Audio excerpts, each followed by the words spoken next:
Hello, everybody out there. Trivalent Understanding Noetics, Class 2. Do this. We've already given you some insights into you, Y-O-U, your own understanding, and we've talked about the frequencies that control your being, all three parts of your trivalency, your spirit, your mind, and your body. The lesson today is going to be about one of the tools of the Trivalent Understanding Noetics, affirmations of the wounded soul. We started off by giving you insights into the preamble, which we're about to do right now. So everybody, put your head up at 45 degrees, take a deep breath in, let it out. Another deep breath in. Let out more than you took in.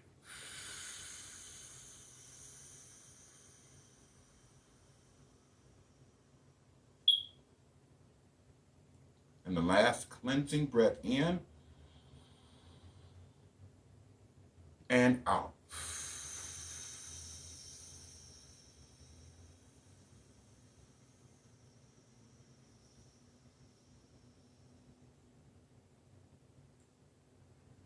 Now visualize these images as you repeat after me. I will live in the light. I will live in the light. Warmed by truth and embraced by grace. Warmed by truth and embraced by grace. I will remain a defender of the symbols of life. I will remain a defender of the symbols of life.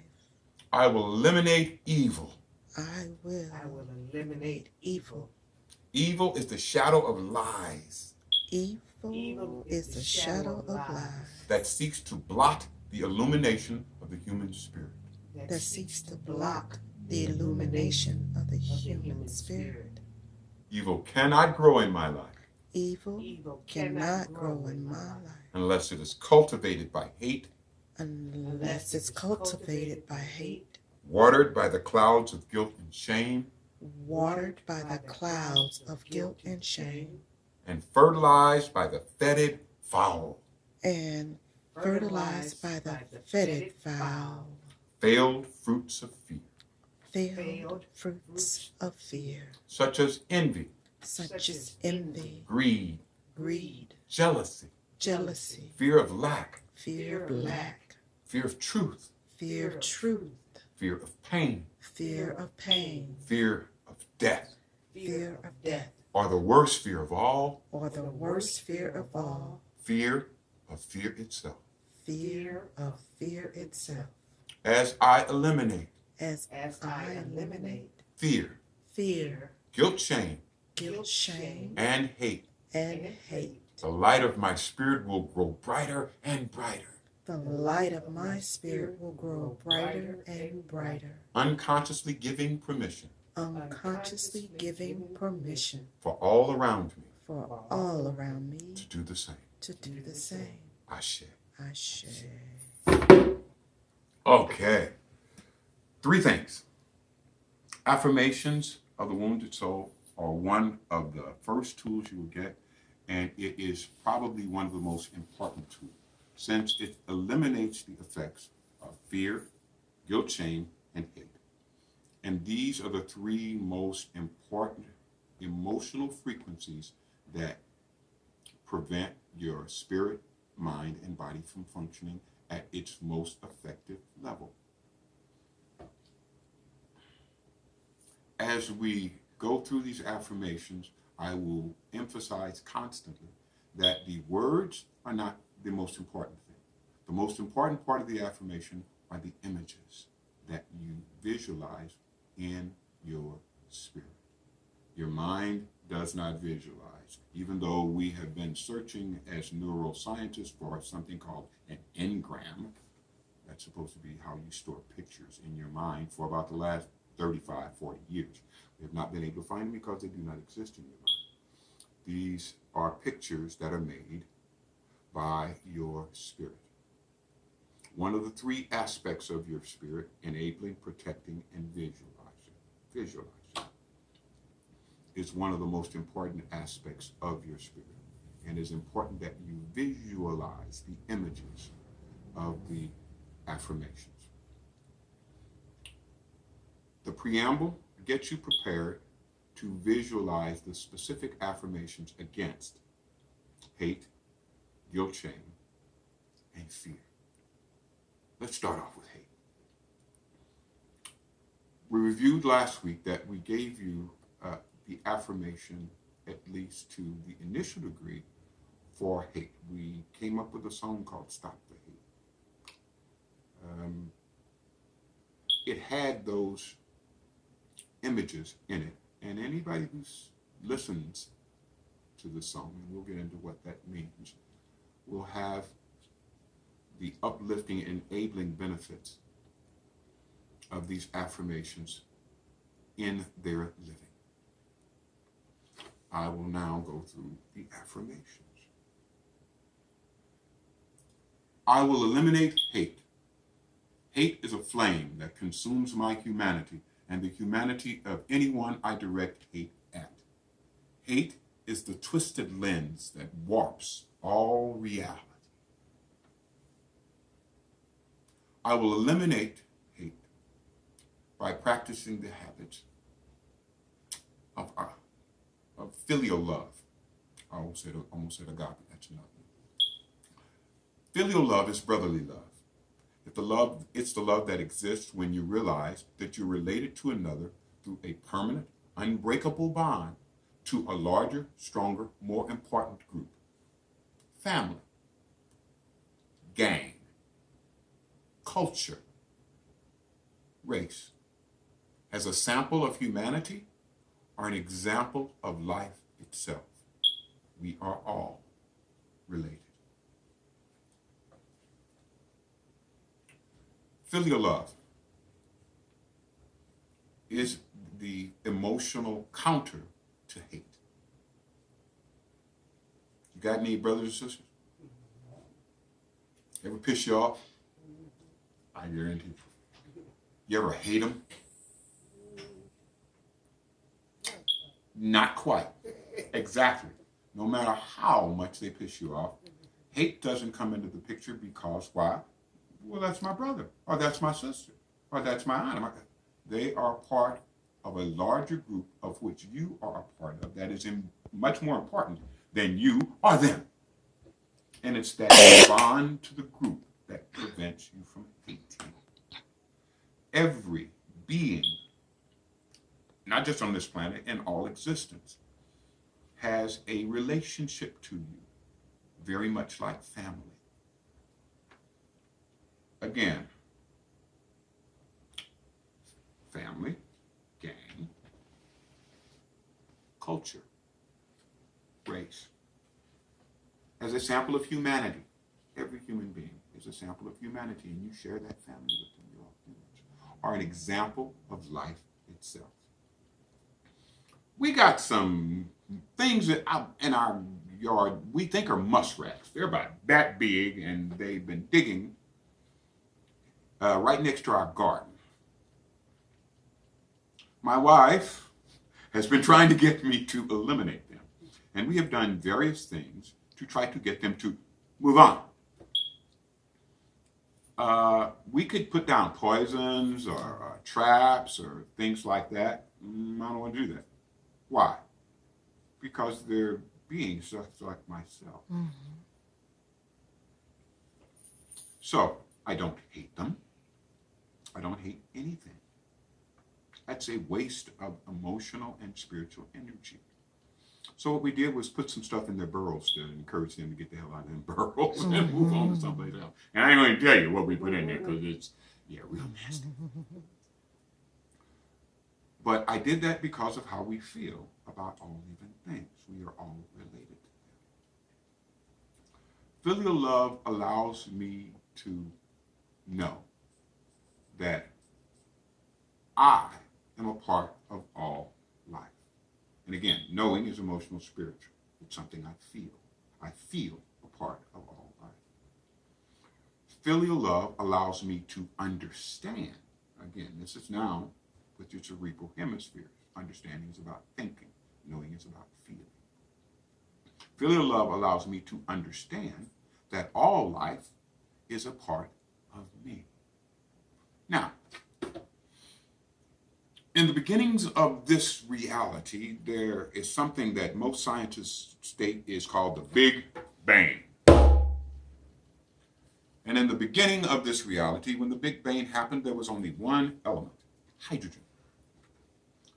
Every other element, oxygen, nickel, cadmium, iron, copper, every other element in this reality was created from hydrogen.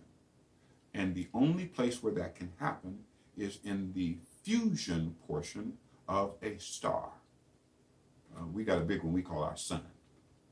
That is the only place where all the other elements that make up this reality are made. We are all made up of stuff that was made in stars. And every other living thing is too. Filial love allows me to understand, to even think about the fact that all life is a part of me. The things that make me up are things that are a part of all life. Filial love allows me to correct the hollies. We'll get into that. And to suggest to them that even if he is heavy, he's still my brother. And normally the edutainment portion of the class starts right about now. Where's my harmonica? I can't find my harmonica. That's all right. If I don't have my harmonica, I don't need my harmonica, because the Hollies were a singing group. I know we did this before. We're going to do it again. And the Hollies came up with this great song called He Ain't Heavy, He's My Brother. And my suggestion to them is, even if he is heavy, filial love tells me he is still my brother. And their song goes something like this. It's a long, long road for which there is no return.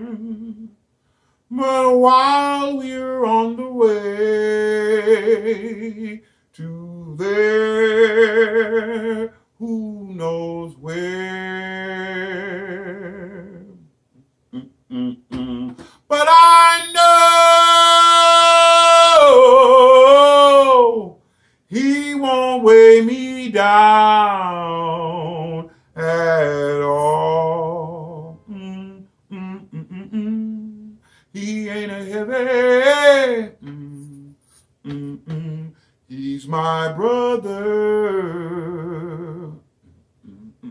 So on we go. His welfare is of my concern. No burden to bear is he. We'll get there. But I know he will not encumber me. Boom, boom, boom, boom, boom. He ain't a heavy. He's my brother. And a bridge. If I'm laden at all, I am laden with sadness that everyone's heart isn't filled with the gladness of love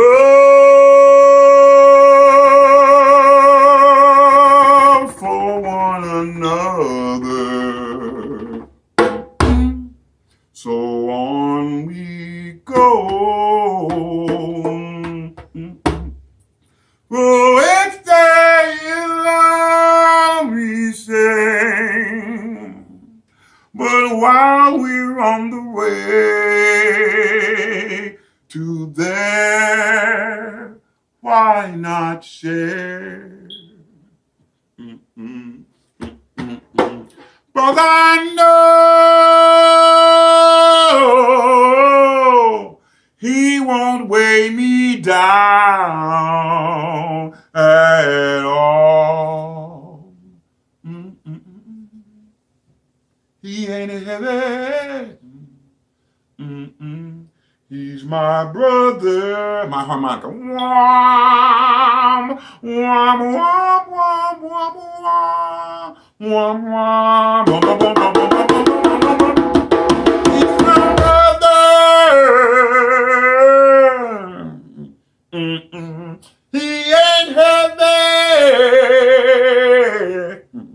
Mm-mm. He's my brother. And then it goes off and vamps like that. That's the holly song. And we need to suggest to them, even if he does get heavy, filial love teaches us he's still my brother. Okay. Next affirmation. The affirmation against guilt and shame. Okay. Before I get into the affirmation, I got to give you a little insight into guilt and shame. Guilt and shame has been used by Europeans for centuries to control their people, especially their females. The primary tool has been provided by the Roman Catholic Church. And as every Roman Catholic knows, y'all guilty. Y'all should be ashamed. Y'all should just, because that's what Catholicism teaches you. That you're born in sin and you're a sinful being and you got every reason to feel guilty for stuff you have never even done, simply because you're a human being. And my God, you better hold that shame because only we can take it away from you and assure you a trip to heaven after you die. Huh. Imagine that. Okay. I will eliminate guilt and shame. But in order to get to the affirmation itself, we have to explain a little bit of psychology to you. A little bit of psychology. Back in the early 20th century, there was a guy by the name of Sigmund Freud, who I studied as a child. Siggy thought about the human mind as three different functional concepts. The id, where all of your instinctual impulses, food, warmth, water, comfort, companionship, were buried. Your ego, whose job it was to convince you that it was you. It's your self-concept. And your superego. Your superego was that portion of your mind where all your do's and don'ts were stored. You should always cross the corner. You should always wear clean drawers. You never know when you're going to have to go to the hospital. Those things were usually given to you as a child by an adult. That's why whenever you conceptualize things from your superego, they're always coming from someplace higher than you. Because that's the way it was when you got them. They were from an adult and you were a child. Now, his id, ego, and superego were somewhat transposed by something called transactional analysis. Started with a book back in the 80s called I'm Okay, You're Okay. The id, where your instincts were contained, was changed into something called the child for transactional analysis. Your ego was transferred into something called the adult. And your superego, it was renamed the parent. Appropriate. Okay. So we got Freudian, and we got transactional analysis. Now we come to trivalency.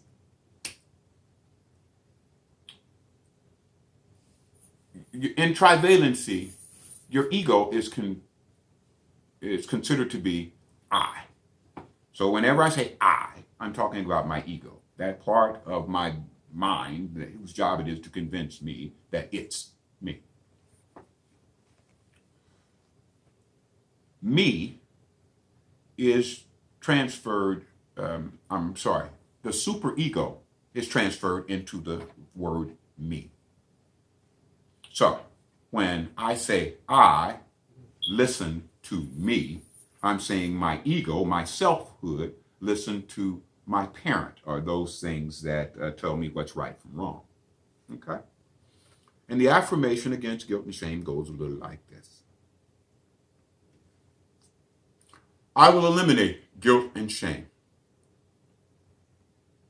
Guilt is the emotion I feel when I listen to me describe the wrong things I've done. Shame is the emotion I feel when I listen to me describe the wrong things I am. Guilt is something that you do. And when you listen to you describe wrong things that you've done, the emotion that you feel is called guilt. Shame is something that you are. When you listen to your your superego or your parent describe wrong things that you are, the emotion that you feel is called shame. Okay? Guilt and shame are the twin shackles that bind my psychic energy, decreasing my available will and preventing manifestation of my spiritual gifts. We discussed earlier the fact that one of the things that the spirit does is serves as a template for the will. In that explanation, your psycho-spiritual being actually acts like a movie projector. Your spirit provides the images, and that is the film of the movie projector. Your will provides the light that shines through the image. And it is your faith that provides the lens on the front of the camera that focuses the image and projects it. This is the technique through which all of humanity has functioned. And everything that human beings have ever made, from the first stone tool to computers, was made by your spirit forming an image, that image being transferred to your mind to compare, consider, contrast, evaluate. And after your mind gets through working on that image, that information is now sent to your body. And your body now has the tools to create the image that your spirit came up with.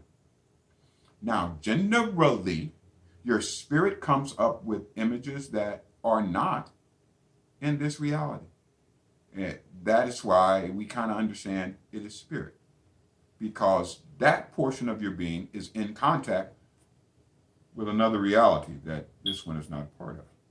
That's why we can create things here that have never been here before. Guilt and shame jacks up that whole process. Again, guilt and shame are the twin shackles that bind my psychic energy. Psychic energy is what you use to create images. Psychic energy is also what you use to transfer those images to your brain. They bind your psychic energy. Guilt and shame decreases your available will. And it is your will, again, that is the light that shines through the images created by your spirit so that your faith can project them into this reality. Guilt and shame prevents you from manifesting the spiritual powers and ability you have. Eventually, we're going to let you look at a statement made by Mandela when he was first inaugurated. Nelson Mandela, in his inaugural speech, said something to the effect of, "It is not our darkness that troubles us. It is our light. It is our power." We think, who are we to be great? Who are we to be magnificent? Who are we to reach beyond? When in actuality, who are we not to be? We are children of the Most High God. And being small and playing weak doesn't help us. Being less than you actually are to make others feel comfortable doesn't elevate them or you. Guilt and shame makes you feel not worthy. That is the result of guilt and shame.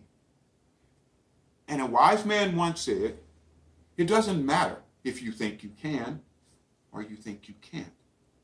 Either way, you're correct. If you think you can, that mindset will free your will and your psychic energy to do. If you think you can't, that negativity will block that mindset that's necessary for you to achieve. And the major thing that says, I can't, is guilt and shame. Because it not only says, I can't, it says, I shouldn't.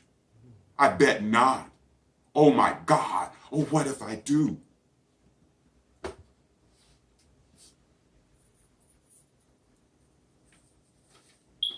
The affirmation continues.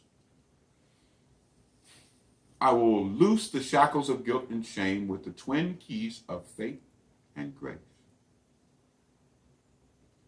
Now, what are those things? What's faith? The substance of things hoped for, the evidence of things not seen. She remembers! Hebrews 11:1. Hebrews 11:1. Faith is the substance of things hoped for, the evidence of things not seen. Whenever you hope for something, whenever you wish for something, the thing that gives it substance in your spirit, in your mind, and brings it into this reality is faith. Faith is also the things of which functions or principles that have no physical embodiment or utilize. What does courage look like? Nobody knows. What does fear look like? Nobody knows. Though they can give you examples of what an individual under the influence of those things could do or could look like. Those are things that have no physical embodiment. And it's only faith that they exist that makes them exist for you. But that same faith can make anything happen.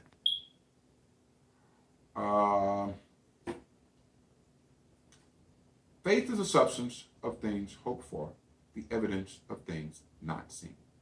Let's flip the script. Faith is also the substance of things not seen, the evidence of things hoped for. Everything in this reality is made up of atoms. Atoms are made up of electrons, neutrons, protons. Electrons, neutrons, and protons are made up of smaller particles, the smallest elemental particle we've been able to identify, called quarks.